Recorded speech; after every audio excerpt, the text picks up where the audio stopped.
párrafo 47 de esta encíclica Lumen Fidei, la luz de la fe, y lo que ya menciona en este apartado es que comienza diciendo, por ejemplo, en este párrafo, que hoy pudiera parecer posible una unión entre los hombres como una tarea común, en el sentido de que pudiéramos llegar a compartir los mismos sentimientos y formar así, en realidad, una meta común.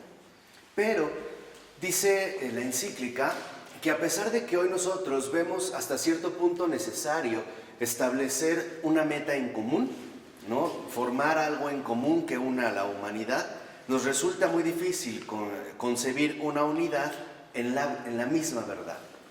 O sea, como que hoy tenemos dificultades para asimilar una unidad en la misma verdad. Como que estamos dispuestos a unirnos en base a ciertos intereses o en base también a ciertos propósitos en común, pero como que pareciera que al momento de unirnos en una misma verdad, estamos nosotros como imposibilitados para hacerlo. O sea, como que nos unimos para ciertos propósitos o buscamos una cohesión social para alcanzar ciertos propósitos, pero que nos costaría mucho trabajo concebir que podríamos unirnos en la verdad. O sea, como que la verdad no la vemos ya como una fuente de unión. Y no obstante, dice que en realidad lo que debemos comprender es que la verdad en este sentido va a estar íntimamente vinculada con el amor. ¿Y qué sería en este sentido el amor? Precisamente el mirar la realidad de un modo distinto. Mirar, vamos a decirlo así, de manera enriquecida nuestra propia existencia personal. Por ello, lo que dice la encíclica es que es importante que nosotros reconozcamos una real exigencia de la verdad.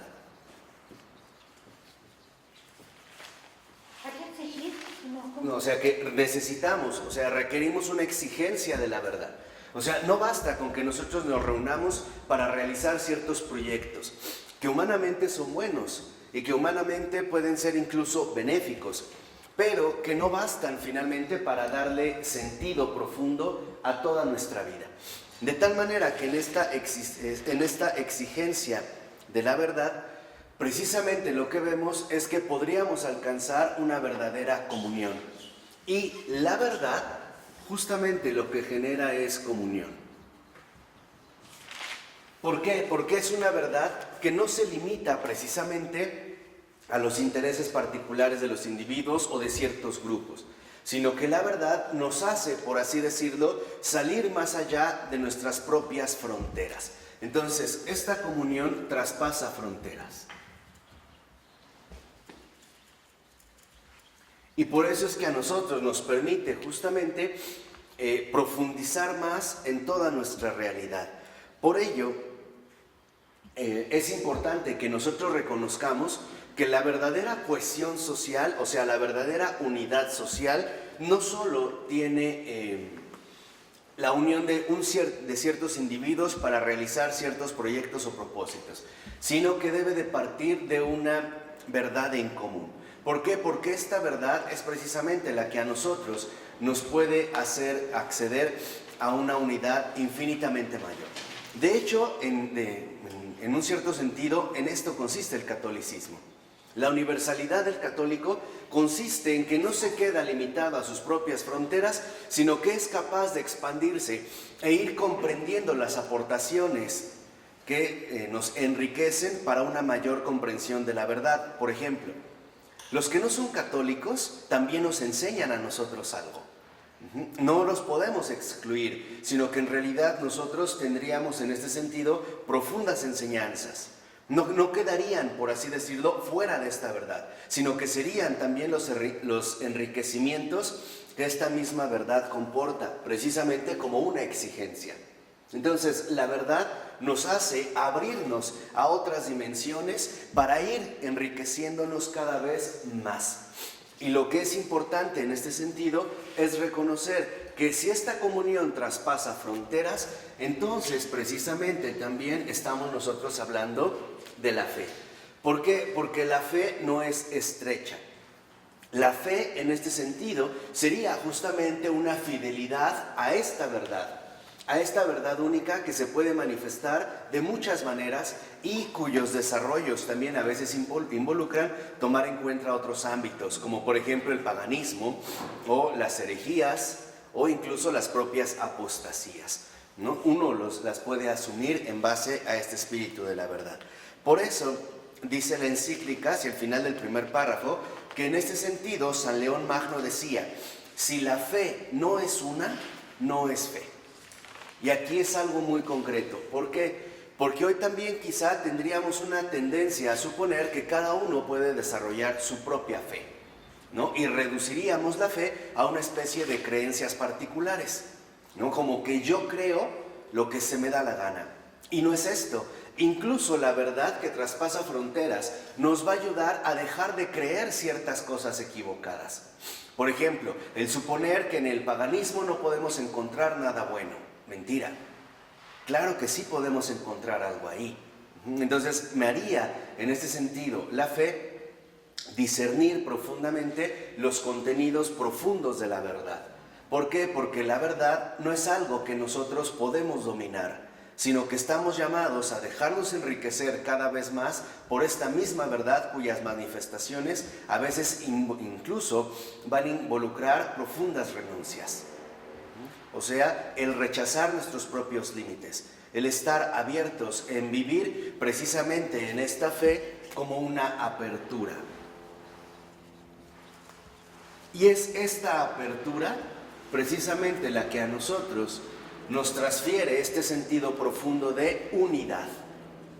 Saldríamos más allá de nuestros propios criterios y lograríamos nosotros en estas exigencias ir abarcando cada vez más horizontes más hondos, más completos, más amplios. Pero se pregunta en la encíclica, bueno, ¿y cuál es el secreto de esta unidad? ¿Cómo podríamos nosotros realmente reconocer que estamos formando parte de esta unidad? Dice, porque la fe es una, en primer lugar, por la unidad del Dios conocido y confesado. O sea, esta unidad no es algo que los hombres van a lograr por cuenta propia. No se trata de establecer acuerdos, por así decirlo, que favorezcan o beneficien a un cierto grupo de personas. No, en realidad esta apertura, esta unidad viene de una confesión. La confesión de este Dios conocido y precisamente también reconocido. ¿Qué quiere decir? Que esta unidad es algo que precisamente Dios nos otorga. Y el primer rasgo en particular que nosotros podemos detectar consiste precisamente en que esta unidad provendría de nuestra confesión de Dios Padre Todopoderoso. Entonces, al reconocerlo realmente como Padre, lo reconocemos en un sentido de unidad profundo para todos los hombres. Entonces, este sería el primer sentido de la unidad. Y además, dice la encíclica en el siguiente párrafo, que la fe es una, además porque se dirige al único Señor, a la vida de Jesús, a su historia concreta que comparte con nosotros. Entonces, nosotros dirigiríamos esta unidad en Dios, sí, pero también en Jesús. ¿Por qué? Porque precisamente en Jesús nosotros podemos reconocer la expresión más concreta de la unidad humana, el verdadero hombre, o bien, si lo decimos de esta manera, el Verbo encarnado. Ahí es donde nosotros también reconoceríamos la dignidad de cualquier persona en este sentido humana. Entonces, este sería el segundo aspecto. ¿Por qué? Porque precisamente otro padre de la iglesia, como San Ireneo de León, es lo que él precisamente rechazaba con respecto a los herejes gnósticos. ¿Qué es lo que proponían los gnósticos? Dos tipos de fe. Una fe ruda, como ellos lo llamaban, que no era más que la fe de los hombres simples, los imperfectos, que no iba más allá de la carne de Cristo y de la contemplación de sus misterios. Y por otra parte, proponían otra fe más profunda y perfecta, que llamaban verdadera, y que iba a ser reservada para un pequeño círculo de iniciados, el cual, este grupo de iniciados, lograban elevar su intelecto, ¿no?, más allá de la carne para alcanzar esta divinidad desconocida. Entonces, ¿cuál es aquí el riesgo de la gnosis? Que nosotros pensemos que hay, y por eso es también el llamamiento a San Ireneo de Lyon, que pensemos que la fe depende de una especie así como de separación de lo ordinario. Y no es así. ¿Por qué? Porque los gnósticos precisamente iban a terminar rechazando lo imperfecto, vinculado a lo físico, a lo carnal, y trataban de buscar lo únicamente perfecto a través de la elevación intelectual. Y aquí no se trata de eso. Aquí se trata de que en nosotros, en Jesús, reconozcamos la expresión concreta de la realidad humana. O sea, no tenemos por qué dejar de lado la encarnación de Jesús, su humanidad, para pretender elevarnos a los misterios de una divinidad desconocida. O sea, en Cristo, en Jesús, nosotros encontramos una experiencia concreta.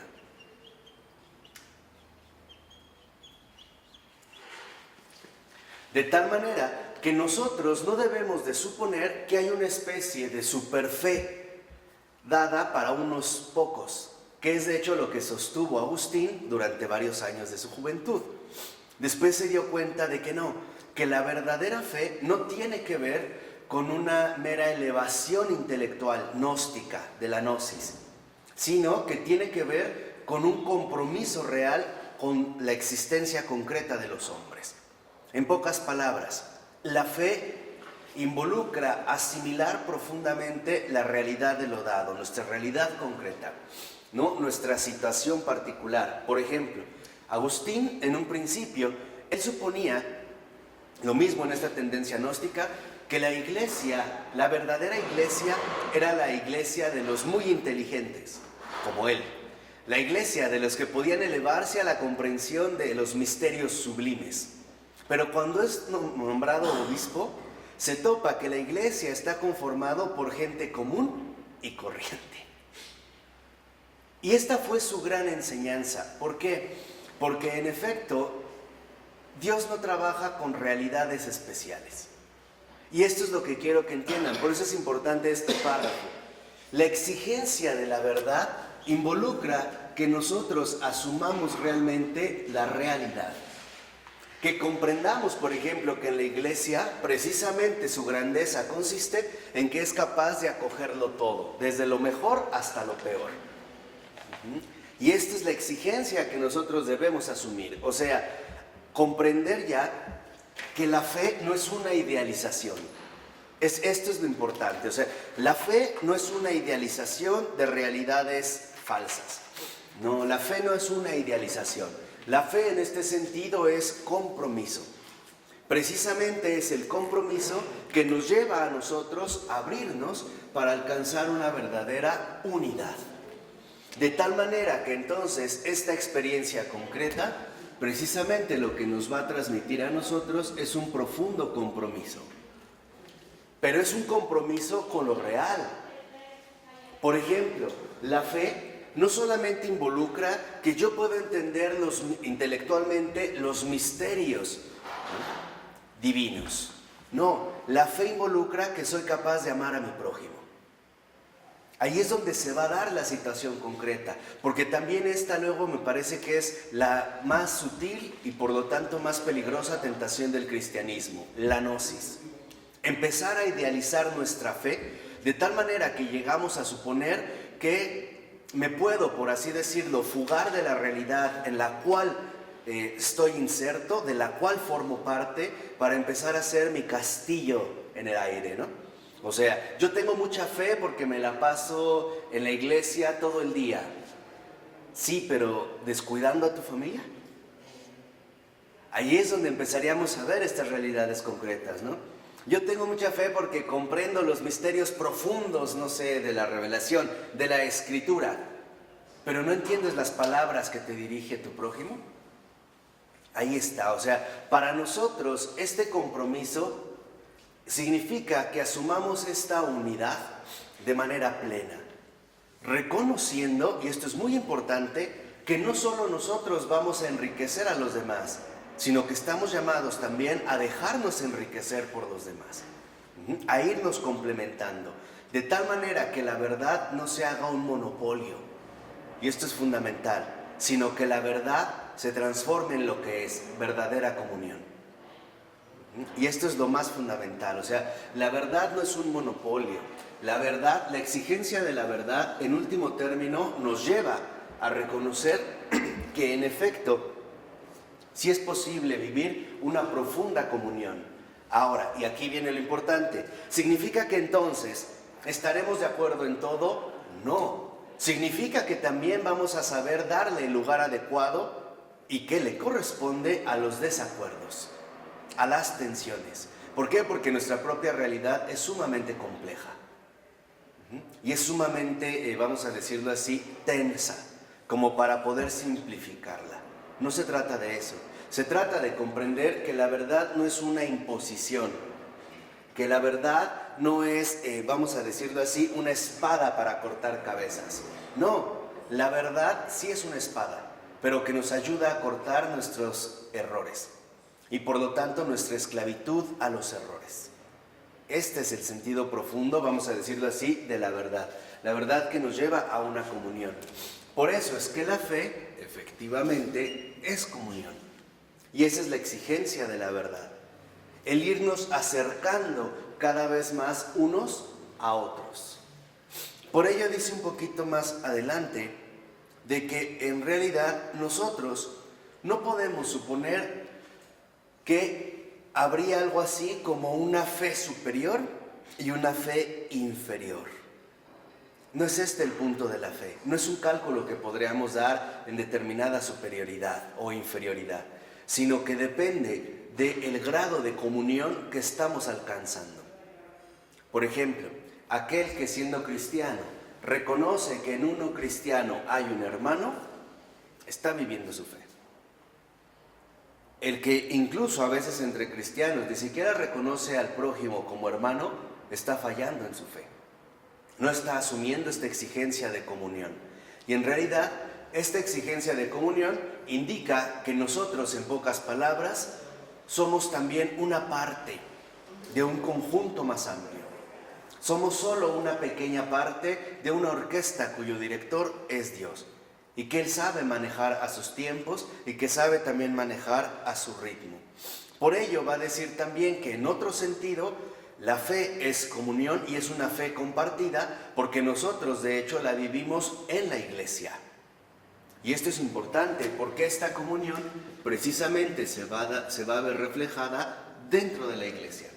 Por ejemplo, cuando un sacerdote oficia la acción litúrgica, nosotros en realidad acompañamos esta celebración, pero los papeles no se confunden, ¿no? Está cada uno en su sitio, estamos nosotros en este sentido participando. ¿Y por qué? Porque en realidad, ¿qué es lo que nos transmite la iglesia? Una visión en común, el reconocer que no estamos solos. Si ustedes se dan cuenta, por ejemplo, en el propio acto de contrición decimos, ¿no?, que los reconocemos delante de Dios y de los demás. O sea, en la iglesia nos ayuda a asimilar poco a poco una realidad común. Y en ese sentido es como se presenta la iglesia, como una realidad común. Por eso es que es una comunión. Nosotros empezamos a darnos cuenta que en la iglesia todo lo que la conforma es importante. Es una parte importante precisamente para este conjunto. Lo habíamos visto, nuestra propia fe no la inventamos. No se nos prendió el foco, por así decirlo, sino que la recibimos. De tal manera que entonces, cuando nosotros ya participamos de esta realidad común, entonces quiere decir que nosotros también estamos ya compartiendo el Espíritu Santo. Y aquí es donde vemos que la exigencia de la verdad, en efecto, es comunitaria, trinitaria. ¿Por qué? Porque esta unidad de Dios me lleva al reconocimiento de Dios como Padre, como el Padre bueno de todos los hombres, el que hace llover sobre buenos y malos, el que hace salir el sol sobre justos e injustos. Y esto ya nos da un fundamento. Y también tenemos esta referencia en el Hijo, cuyo compromiso humano con toda la humanidad nos vincula a todos. Lo que le pasa a cualquier ser humano Nos pasa a todos. ¿Por qué? Porque somos una misma carne. De tal manera que, por ejemplo, si alguien ve sufrir a su hermano y no se compadece, la compasión significa padecer con. Ve a su hermano y no se compadece, en realidad no está formando parte de esta fe en común. ¿Por qué? Porque nuestra fe nos lleva a compartirlo todo. Compartimos la celebración litúrgica, compartimos alegrías, pero no solo compartimos las alegrías, también compartimos los sufrimientos de nuestros hermanos, las carencias de nuestros hermanos, materiales, espirituales, intelectuales, emocionales. No solo gozamos con la justicia que se puede llegar a dar, sino que también nos dolemos con las injusticias que se viven diariamente. O sea, en esta realidad común de la Iglesia, nosotros ya sabemos que aquí vamos a gozar, sí, pero también vamos a sufrir. Y la razón es muy sencilla. ¿Por qué vamos a sufrir? ¿Porque nos gusta maltratarnos? No. Sufrimos por una simple razón, porque hay gente que sufre. Ese es el motivo real del sufrimiento cristiano. Miren, mientras haya un solo ser humano en la tierra que sufre, la Iglesia seguirá sufriendo. Porque hemos asumido todo. Eso es lo que yo les decía, o sea, no se trata de excluir algunas cosas. De tal manera que cuando hay unas tendencias cristianas hoy en día bastante difundidas, que quieren solo gozar la resurrección saltándose la pasión, decepcionan. ¿Por qué? Porque si siempre vamos a estar alegres en la vida, eso nos puede llegar a olvidar que hay gente que no está compartiendo esta alegría. Y al revés, si solo queremos estar sufriendo, tampoco podríamos gozarnos precisamente de la resurrección del Señor. No, en esta realidad en común, en esta verdadera comunión que es la exigencia de la verdad, significa que nosotros, precisamente en la unidad del Padre, del Hijo y del Espíritu Santo, estamos dispuestos a compartirlo todo, el gozo y el sufrimiento, la pasión y la resurrección, la cruz y la gloria, todo. Y esto es parte que también nosotros, por ejemplo, podemos experimentarlo. Quien tenía una sensibilidad muy particular dentro de esta perspectiva de iglesia era Charles Péguy, este gran converso, porque él, en el misterio de la caridad de Juana de Arco, hacia el principio, hace representar en Juana de Arco algo muy particular, ¿no? Ve unos niños que pasan con hambre pidiendo pan y ella les da un pan, pero después se pone a llorar. Y entonces su amiga le dice que por qué llora, ¿no? Se acaba de hacer una buena acción. Y ella le dice, lloro porque sé que este pan se les va a acabar y nuevamente van a volver a tener ¿qué? Hambre. O sea, esta es una visión realmente profunda de las cosas, ¿no? El reconocer que nosotros estamos llamados entonces precisamente a asumirlo todo. Por ello, en el párrafo 48 de la encíclica se menciona que, dado que la fe es una sola, pues debe ser confesada en toda su pureza y en toda su integridad, que es lo que nosotros habíamos mencionado. Si nosotros vemos que alguien se alegra, nos alegramos. Pero si también vemos que alguien sufre, sufrimos. Si vemos que alguien padece, padecemos. Si vemos que alguien mejora, mejoramos. ¿Por qué? Porque literalmente estamos juntos, ¿no? Estamos llevándolo todo de manera en común. Los cansancios, los triunfos, los fracasos, los dolores. Por ejemplo, cuando se da la canonización de algún santo, toda la iglesia lo celebra. Pero cuando se da un mal testimonio, toda la iglesia lo padece. Entonces aquí es donde lo podemos ver, o sea, no es algo que podamos evitar. Esa es precisamente la exigencia de la verdad, ¿no? El estar dispuesto a compartirlo todo. De hecho, este también creo que es como el secreto del matrimonio, ¿no? El reconocer que, claro, la vas a pasar bien, pero también la vas a pasar muy mal. Que habrá momentos donde te sentirás muy realizado y habrá momentos donde te vas a sentir muy lastimado, ¿no? Es parte de estas exigencias, o sea, es parte finalmente de ir creciendo. Ahora, de aquí entonces, lo que nosotros podemos ver es que en este párrafo 48 también se habla de la integridad de la fe.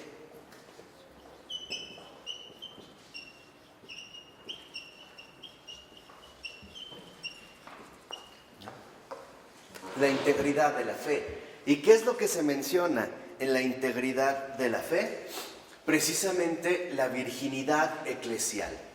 Y de antemano ya podemos darnos cuenta que la referencia aquí clara es María, ¿no? Hacia María, hacia la muy santa Madre de Dios, se va a dirigir precisamente este enfoque, la integridad de la fe. ¿En qué consiste esta integridad de la fe? En su virginidad.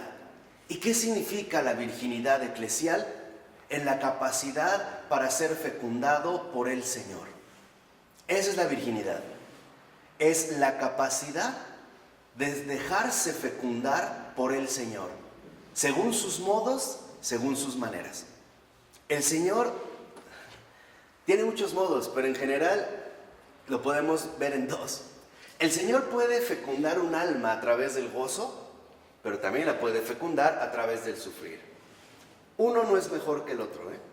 Esto es algo definitivo, cuando viene del Señor. Pero en la integridad de la fe significa pureza, o sea, virginidad, o sea, fecundidad.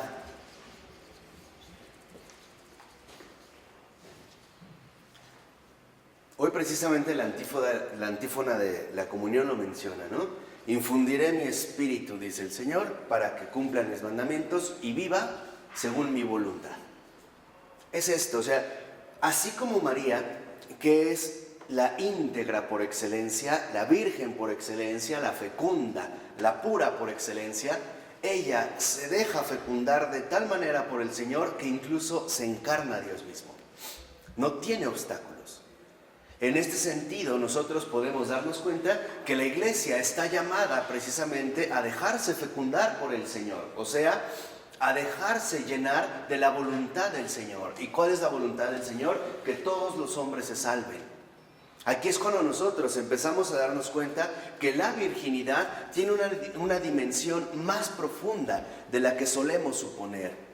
La virginidad no solo se reduce a la inhibición o la anulación del ámbito sexual. No, la virginidad tiene una raíz espiritual. Y por eso es que el Señor busca almas vírgenes, o sea, dispuestas a ser fecundadas con su presencia.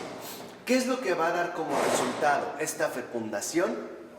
Obras, cambios de vida, cambios en las maneras de pensar de la gente, cambios en las maneras de sentir de la gente, cambios, en pocas palabras, en las maneras de ser de la gente. Por ello, ¿se acuerdan que cuando Jesús estaba ocupado y le van a decir, afuera está tu madre, ¿no? Y tus hermanos, que era una forma en la que se decía usualmente para los que viven cercanos, los familiares? Jesús responde, ¿y quién es mi madre? ¿Y quiénes son mis hermanos? Aquel que cumple la voluntad de mi Padre, ese es mi madre, ese es mi hermano. ¿Por qué? Porque si realmente nosotros vivimos la integridad de la fe, daremos a luz al Verbo encarnado una vez más en la tierra, a semejanza de María. Por eso para nosotros María es el modelo perfecto del cristiano. No hay criatura más perfecta que María, y no hay cristiano más perfecto que María. Incluso, por ejemplo, en María nosotros encontramos esta integridad de la fe en una plenitud total. Por ello no es casual que María sea madre de la iglesia, sea figura de la iglesia. Ella sea la representación viva de la iglesia. Y también recordemos que así como María se alegró al ver nacer al Hijo de Dios, también lloró cuando el Hijo de Dios estaba en la cruz. Entonces aquí vemos este recorrido. Es lo que les decía, así como la vemos contenta en las bodas de Caná con Jesús, también la vemos, ¿no? Sufriente, muy sufriente, cuando desciende en el cuerpo del Hijo y la que lo recibe es ella. De hecho, ya es la que lo va a limpiar, ¿no? Las encías, la oreja, para empezar como a amortajarlo, ¿no? O sea, aquí es donde nosotros podemos darnos cuenta de que en esta integridad de la fe es esta virginidad, esta pureza, esta fecundidad que, como en el caso de María, nos permite precisamente ir creciendo cada vez más, ir promoviendo la comunión con el Señor. De tal manera que la persona que no tiene fe es la persona que rompe la comunión con el Señor. Eso sería en ese sentido la ausencia de fe. La integridad de la fe es comunión con el Señor. La persona que no tiene fe, ¿quién más? Es la que rompe la comunión con el Señor. Esa es la integridad de la fe. La persona que no tiene fe es simple y sencillamente la que le dice a Dios no. La que rompe la comunión con el Señor. La que no permite que Dios forme parte de su vida, a tal grado que llegue a ser su vida misma. Por eso, la integridad de la fe es esta fecundidad que nos permite cada vez más participar de una profunda comunión con el Señor. En su mismo pensar, en su mismo sentir, en su mismo modo de ver, en su mismo modo de hablar, en su mismo modo de obrar. Por ejemplo, los santos que han ya realizado milagros no es más que el reflejo transparente de esta comunión, ¿no? O sea, es lo que vemos, no es que ellos, digamos, se esforzaron, es que en realidad ya están tan abiertos que el Señor se puede manifestar de manera a veces muy, muy clara. Y eso es lo que busca el Señor. ¿Por qué? Porque el Señor necesita traspasar a través de nosotros para llegar justamente a todos los demás. Pero para ello tenemos que ser transparentes, como un vidrio cristalino, ¿no? Donde llega el sol y pasa, sin obstáculo. Pero si el vidrio está sucio o tiene lodo, choca y bloquea, ¿no? Eclipsa literalmente este traspasar del Señor.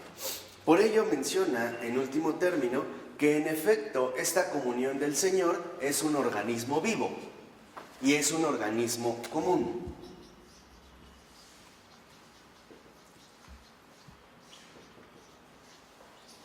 ¿Por qué? Porque Dios es vida. El Señor está vivo. Y entonces empiezan a emerger, como ya lo diría el apóstol San Pedro, las piedras vivas de la iglesia. Y quien precisamente lo destacó en este sentido fue John Henry Newman. ¿Y por qué citan aquí a Newman? Por una razón muy en particular. Porque Newman comprendió que en efecto la única iglesia que ha permanecido viva y en comunión con el Señor ha sido la iglesia de Roma. Él se dio cuenta que, por ejemplo, la iglesia anglicana tenía algo, pero en realidad había roto su comunión con el Señor. ¿En qué momento se había dado esta ruptura con el Señor? En el momento en el que se decidió que Dios ya no fuera el protagonista, sino el hombre. Y el resultado es claro. Hoy sabemos que, por ejemplo, la reina, en su momento el rey de Inglaterra, es a su vez cabeza de la iglesia de Inglaterra, la iglesia anglicana. Entonces ya no se deja fecundar, vamos a decirlo así, por esta presencia del Señor, sino que ahora es el hombre el que va a asumir ese papel. Y para que este organismo vivo se dé, como lo explicó muy bien Newman en el desarrollo de la doctrina cristiana, se supone una continuidad.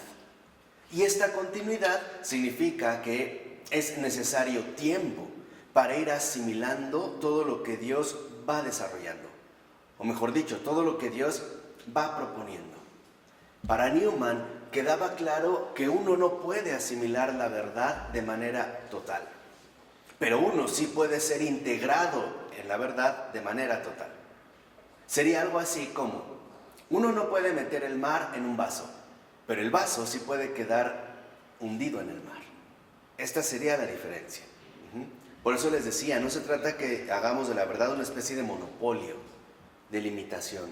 No, sino que cada vez nosotros nos dejemos hundir más en esta comunión que exige precisamente la verdad. Por ello, en último término, lo que vemos es que este organismo vivo justamente lo que busca es iluminar todo el cosmos y toda la historia.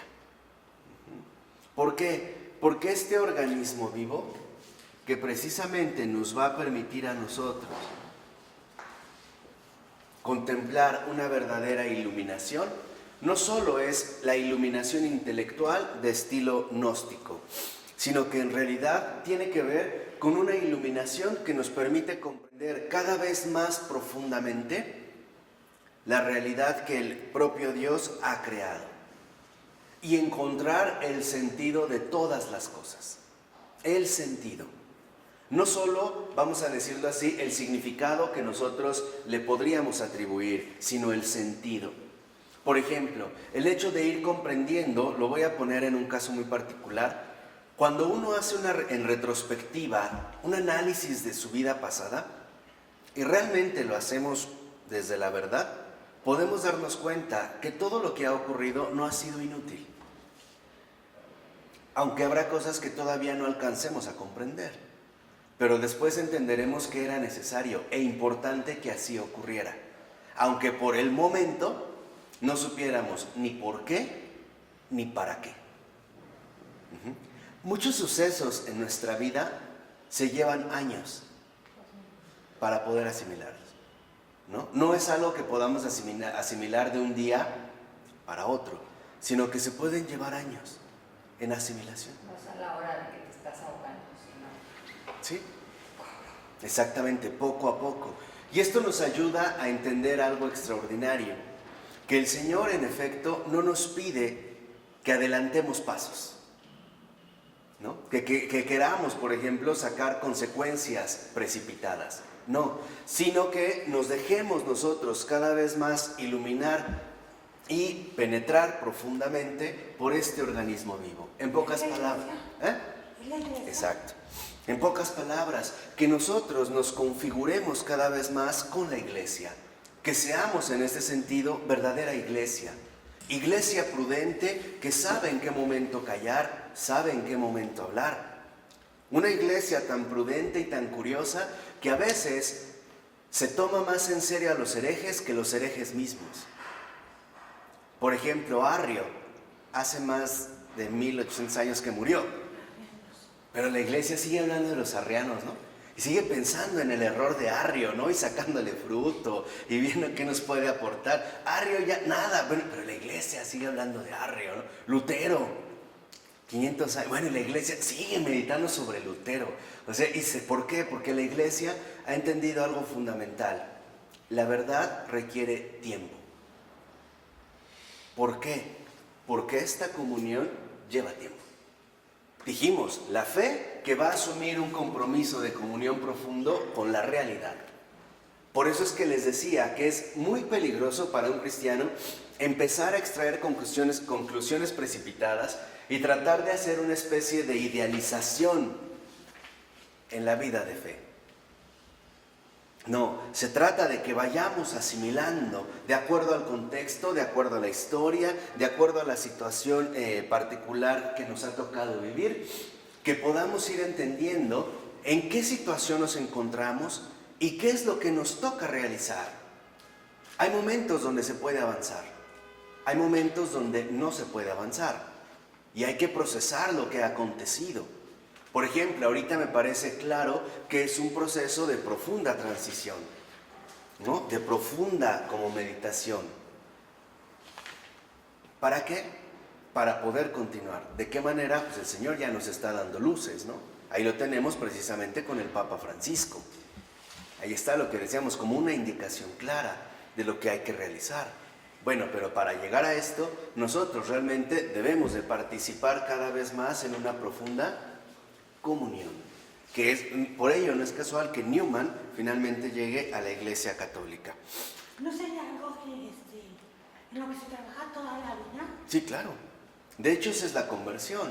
Por eso es que tenemos toda la vida, ¿no? A veces incluso podría parecer que los planes del Señor son extraños, que alcanzamos algo y después ese algo se rompió. No se dio, se perdió. ¿Pero por qué? Porque los planes del Señor son distintos a los de nosotros. Nosotros por lo regular pensamos en esquemas muy aristotélicos, lineales, pasado, presente y futuro, lineal, pero el Señor no es lineal. El Señor tiene otros modos distintos. A veces incluso lo comenzado queda como a la deriva, aparentemente. Pero lo más seguro es que alguien va a llegar y va a retomar esto. O sea, lo que quiero que aquí quede claro es que la obra no es nuestra. Por eso nosotros no sabemos bien cuándo empezar y no sabemos cuándo acabar. Exactamente, es el Señor el que lo lleva, ¿no? ¿Se acuerdan que hasta les dijo a los apóstoles en el Evangelio, ¿no? Cuando les hablaba de la siega, les dijo, ustedes han cosechado lo que otros sembraron. O sea, si estamos viviendo una verdadera comunión y dijimos que esta realidad común en el gozar y en el sufrir es compartido, significa que entonces nuestra función en la iglesia no depende de lo que realizamos, sino que depende lo que otros han hecho por nosotros. Esto es bien importante. Por ejemplo, hoy nosotros podemos hablar relativamente con mucha más facilidad de la Trinidad gracias a nuestros predecesores. Tenemos 2000 años atrás de esfuerzos, ¿o no? Y en este sentido nos han facilitado muchísimo las cosas, pero al principio era complicado. No, y fue difícil, ¿no? Y bueno, son San Hilario y un San Agustín que también escribe el de Trinitate, pero no por eso concluyó el misterio de la Trinidad. Y también hay errores, y no es porque San Agustín se haya equivocado, sino porque en realidad es un misterio tremendo. Pero tenemos ya, vamos a decirlo así, un terreno bastante avanzado. ¿Qué nos toca a nosotros? Asimilar lo recibido, por una parte, hay que asimilar lo que hemos recibido, fecundarlo en comunión con el Señor y dejarlo a los demás. De tal manera que entonces en nuestra vida cristiana tengamos claras dos cosas. Primera, nosotros no lo empezamos. Segunda, nosotros no lo terminamos.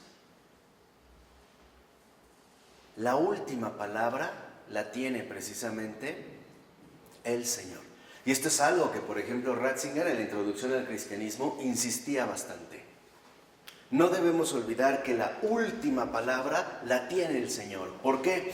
Porque Ratzinger, por ejemplo, en la introducción al cristianismo, se dio cuenta de que a veces, por ejemplo, en la propia iglesia, se tenía una cierta intención de alcanzar el cielo en la tierra, buscar la instauración del reino. Y entonces venían propuestas muy claras donde decían, claro, es que sí es posible, pero depende de que los hombres se pongan manos a la obra y hagan. Y entonces hoy podemos ver, por ejemplo, un montón de activismo, ¿no? Como que vino una efervescencia por querer hacer y salir, y movimientos y carismáticos y renovadores y no sé qué tanto, misiones y salir, vamos a la calle, bla, bla, bla. Sí, pero no está en el hombre dar la última palabra. Tenemos que recibir el pasado, fecundarlo en nuestro presente y donarlo al futuro. Nosotros en realidad como cristianos, como iglesia, no somos más que receptores y transmisores. Recibo literalmente algo que me ha precedido, algo que recibí y que yo en realidad no hice, y estoy llamado a fecundarlo. ¿Cómo lo voy a fecundar? En mi presente, o sea, en mi vida concreta, en mi vida tal y como es. ¿Para qué? Para que una vez que esto tenga mi aportación, yo lo pueda entonces ahora transmitir hacia el futuro. Y los demás tendrán que hacer esta misma labor. Aquí es cuando encontramos nosotros entonces una verdadera y profunda comprensión de la comunión. La comunión que abarca todos los tiempos y que mira con gratitud hacia el pasado, se entrega con confianza en el presente y se dona con esperanza en el futuro. El hombre no tiene la última palabra, porque a veces también habría una sutil tentación de que si en realidad todos hiciéramos bien las cosas, ya llegaría el reino, ¿no? Todo estaría bien. Pues no, porque esta misión no es nuestra. En último término, y no debemos olvidarlo, la redención la llevó a cabo el Señor. Y entienden bien lo que voy a decir, nosotros no se la pedimos, Él nos la regaló. Él nos la regaló. De tal manera que entonces la obra es de Él. Nosotros nada más estamos llamados en este sentido a colaborar profundamente con su obra, como iglesia, asumiéndolo todo para poder darlo todo. De tal manera que, por ejemplo, les vuelvo a repetir, se trata de que nosotros comprendamos claramente lo siguiente: vivimos una sucesión apostólica. Y por ello es que precisamente a esto se va a dedicar el párrafo 49, a la sucesión apostólica. Dice, como servicio a la unidad de la fe y su transmisión íntegra, el Señor ha dado a la iglesia el don de la sucesión apostólica. Esta es la sucesión apostólica. O sea, la sucesión apostólica consiste en servir en el servicio a la unidad de la fe y a esta transmisión íntegra.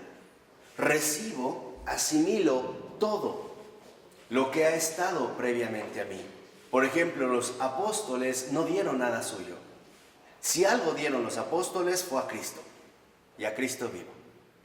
No necesitaban inventar nuevas teorías o hacer doctrinas extrañas, ¿no? Por ello ahora entendemos por qué incluso en este sentido los primeros apóstoles no necesitaban escribir. Porque mientras ellos están vivos, lo importante es el contacto vivo. Si están hablando de una persona viva que ha cambiado sus vidas, entonces lo más importante es precisamente el trato, ¿no? El trato continuo, el trato que se va a dar. Después ya en la providencia divina ya se darán los evangelios. Pero esta es la razón. ¿Para qué? Para tener también un orden y una cordura. Si los apóstoles dieron algo, fue a Cristo, ¿no? Este es, como decía Hans Urs von Balthasar, la fuerza alfa de los primeros cristianos. Y aquí es donde vemos este don. Estamos llamados también a realizar una transmisión íntegra. No adulterar, no rebajar, no quitar, sino transmitirlo íntegramente. O sea, fecundado a su vez por mi propia vida. Fecundado precisamente a través de mi propia existencia. Y aquí es donde vamos a ver nosotros también, por ejemplo, la profunda renovación cristiana. La renovación cristiana no consiste en inventarlo todo de nuevo y hacer lo que se nos da la gana. No, la renovación cristiana, la verdadera renovación cristiana consiste en dar nuevos frutos a partir de lo ya existente. Esa es la renovación cristiana, con bases. Y entonces veremos las múltiples ramificaciones que el Señor puede dar. ¿No es, por ejemplo, el caso concretísimo de San Benito? San Benito es un tronco. San Bernardo, por ejemplo, va a abrir una rama, pero tiene una base, no empieza de cero. Eso es lo que les quiero decir. San Bruno, ¿no?, con los cartujos, también viene de esta línea. Y después verán dentro de la orden del Cister, también los trapenses tienen esta misma línea y abrirán también nuevos tesoros. Pero esto es lo fundamental. En la 49, en esta sucesión apostólica, lo que nos damos cuenta es que no empezamos de cero.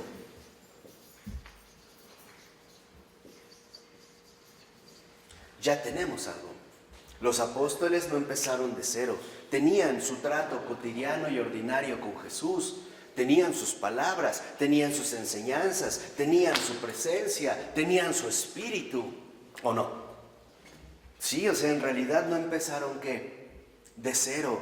De tal manera que la sucesión apostólica precisamente significa la transmisión íntegra de lo recibido, ya fecundado, ya en este sentido enriquecido. Y eso es lo que vemos. Si ustedes van viendo, por ejemplo, a los padres de la iglesia, después dicen, es que a lo mejor se peleaban entre ellos o se corregían. Pues claro que se van a corregir. ¿Por qué? Porque en un cierto contexto histórico ya se cuentan con más herramientas para poder ser más precisos. No es que se hayan equivocado, es que no podían dar más, ¿o no? Ni siquiera a veces contaban con la terminología precisa para dar expresión a una realidad vivida, ¿no? Y no obstante, se esforzaban por tratar de hacerlo, ¿no?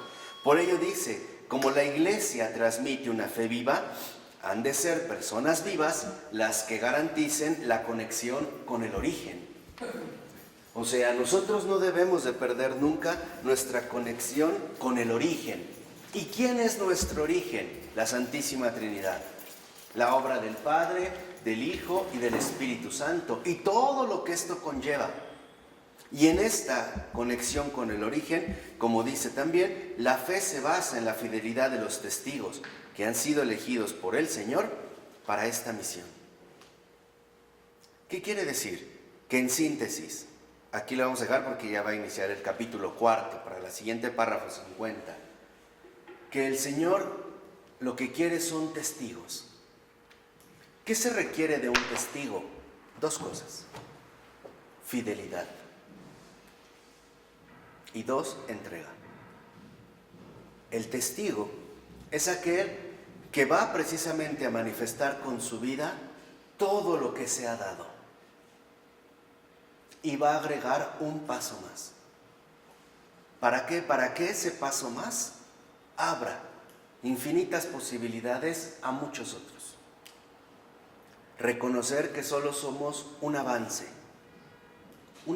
pequeño, pero un avance, pero siempre en fidelidad con el origen, con el propio Jesús y en su propio desarrollo de manifestación.